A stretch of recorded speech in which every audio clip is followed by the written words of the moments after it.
Welcome back Rinku স্টুডিওর একটা নতুন ভিডিওতে আমন্ত্রণ জানাচ্ছি আপনাদের সবাইকে। আজকের এই ভিডিওতে আমি আপনাদের বঙ্গবন্ধু স্যাটেলাইট সি ব্যান্ড চ্যানেলের উপর আপডেট দিব। তো শুরুতে এখানে বঙ্গবন্ধু স্যাটেলাইটের যে চ্যানেলগুলো আছে আমি আপনাদের এখানে 2-1 সেকেন্ড করে দেখানোর চেষ্টা করছি। দেখেন চ্যানেলগুলো কিন্তু চলে। আর বর্তমান সময় যারা বঙ্গবন্ধু স্যাটেলাইটটা রিসিভ করে নিয়েছেন বা নতুন করে রিসিভ করছেন তারা জানেন যে এখানে ব্লাইন্ড স্ক্যান করলে 40টা চ্যানেল কিন্তু এখানে শো করে বা 40টা চ্যানেল পাওয়া যায়, যদিও সবগুলো চ্যানেল কিন্তু এখানে ওপেন হয় না বা চলে না। যেমন টিএস স্পোর্টস, জিটিভি বা নাগরিক টিভি, 3টা চ্যানেল কিন্তু চলে না, বাকি চ্যানেলগুলো কিন্তু চলে। আর এইখানে যে আপডেটটা দেবো সেটা হচ্ছে এটিএন বাংলা এই চ্যানেলটা নিয়ে।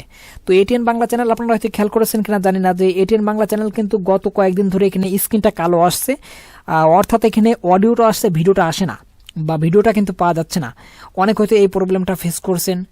তো এইটার কারণ কি, আমি এখানে সিগন্যালটা কিন্তু আপনাদের দেখাচ্ছি। দেখেন বেশ ভালো একটা সিগন্যাল কিন্তু এখানে আছে, তারপরে চ্যানেলটা চলছে না। তো এই বিষয়ে আমি আপনাদের একটু বলতে চাই যে কিছুদিন আগে এটিএন নিউজ যে চ্যানেলটা আছে সেই চ্যানেলটা কিন্তু এরকম হয়েছিল, অর্থাৎ এই চ্যানেলগুলো আপগ্রেড হয়েছিল। আর বর্তমান সময় কিন্তু আপনারা এখানে বঙ্গবন্ধু স্যাটেলাইটের যে চ্যানেলগুলো আছে এগুলো কিন্তু 3টা ক্যাটাগরিতে পাবেন। যেমন এখানে নন এইচডি, এইচডি, 265 সাপোর্টেড চ্যানেল, এগুলো কিন্তু এখানে বঙ্গবন্ধু স্যাটেলাইটে আছে। তো যে চ্যানেলগুলো বর্তমান সময় যুক্ত হচ্ছে বা আপগ্রেড হচ্ছে সেগুলো কিন্তু এরকম একটু প্রবলেম হচ্ছে। তো এগুলোর কারণ হচ্ছে আপগ্রেড হওয়ার কারণে আগের ফরম্যাটটা কিন্তু বা আগের সিগন্যাল যদি আপনাদের রিসিভ করা থাকে বা আগের চ্যানেলগুলো সেভ দেওয়া থাকে সেক্ষেত্রে কিন্তু এই আপগ্রেড হওয়ার জন্য এই চ্যানেলগুলো কিন্তু চলে না। তো এখন যেহেতু এখানে এটিএন বাংলা চ্যানেলটা নন এইচডি আমরা এখানে দেখতে পাচ্ছি, তো এটা সম্ভবত ধারণা করছি এটাও এইচডিতে রূপ নিয়েছে, যার জন্য কিন্তু এখানে স্ক্রিনটা কালো দেখাচ্ছে বা চলছে না।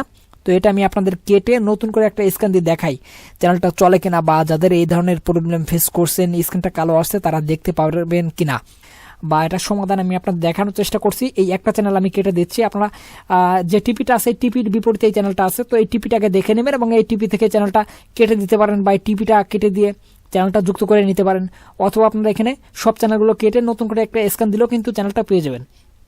তো আমি আপনাদের এইখানে বিষয়গুলো একটু দেখানোর চেষ্টা করছি। চলুন একটু দেখে নেওয়া যাক যে নতুন করে আপগ্রেড দিলে বা নতুন করে স্ক্যানটা দিলে চ্যানেলটা চলে কিনা। আশা করি যারা এই ধরনের প্রবলেমে আছেন তারা আজকের এই ভিডিওটা দেখে সমাধানটা পেয়ে যাবেন। তো এখানে স্ক্রিনটা আপনি আপনাদের দেখানোর জন্য আমি এখানে ব্লাইন্ড স্ক্যানটা দ্রুত করে দিচ্ছি। দেখতে পাচ্ছেন এখানে কিন্তু আমার চ্যানেলগুলো চলে এসেছে। আমি স্ক্রিন থেকে শেয়ার করছি আপনাদের এই চ্যানেলটা।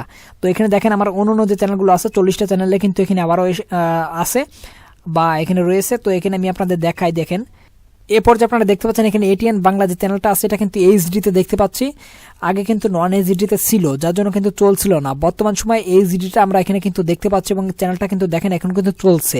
তো এই হচ্ছে আজকের আপডেট। আশা করি যারা এটিএন বাংলা এই চ্যানেলটা কিন্তু দেখতে পাচ্ছিলেন না, একটু টেনশনে ছিলেন বা স্ক্রিনটা কালো দেখাচ্ছিল, তারা কিন্তু সমাধানটা পেয়ে যাবেন যে নতুন করে স্ক্যানটা দিলে বা আগের চ্যানেলটা কেটে দিয়ে নতুন করে সার্চ করে নিলে কিন্তু আপনার চ্যানেলটা ওপেন হয়ে যাবে।